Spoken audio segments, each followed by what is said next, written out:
ఆ అంటే అమ్మ. అమ్మ మనకు ప్రేమగా చూసుకుంటుంది. ఆ అంటే ఆవు. ఆవు పాలు ఇస్తుంది. ఈ అంటే ఇల్లు. మా ఇల్లు చాలా అందంగా ఉంటుంది. ఈ అంటే ఈగ. ఈగలు ఆహారంపై వాలకుండా చూసుకోవాలి. ఊ అంటే ఉడుత. ఉడతకాయలు తింటుంది. ఊ అంటే ఊయల. పిల్లలు ఊయలలో ఆడుకుంటున్నారు. రు అంటే ఋషి. ఋషి మనకు మంచి మార్గం చూపుతాడు. ఏ అంటే ఎలుక. ఎలుక చిన్నదైనా చాలా చురుకుగా ఉంటుంది. ఏ అంటే ఏనుగు.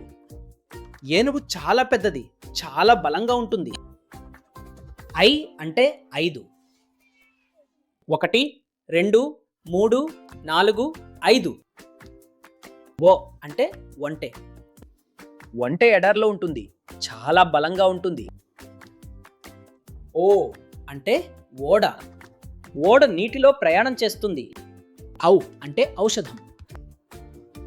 మనకు జబ్బు వచ్చినప్పుడు ఔషధము మనను బాగు చేస్తుంది.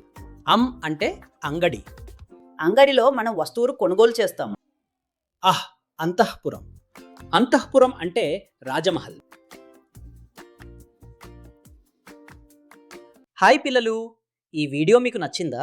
నచ్చితే వెంటనే మీ అమ్మా నాన్నల్ని మన ఛానల్కి సబ్స్క్రైబ్ చేయమని చెప్పండి. బెల్ బటన్ నొక్కడం మర్చిపోకండి. అప్పుడు మన నెక్స్ట్ ఫన్ వీడియో మిస్ అవ్వరు. త్వరలో పార్ట్ 2 వస్తోంది. రెడీగా ఉండండి.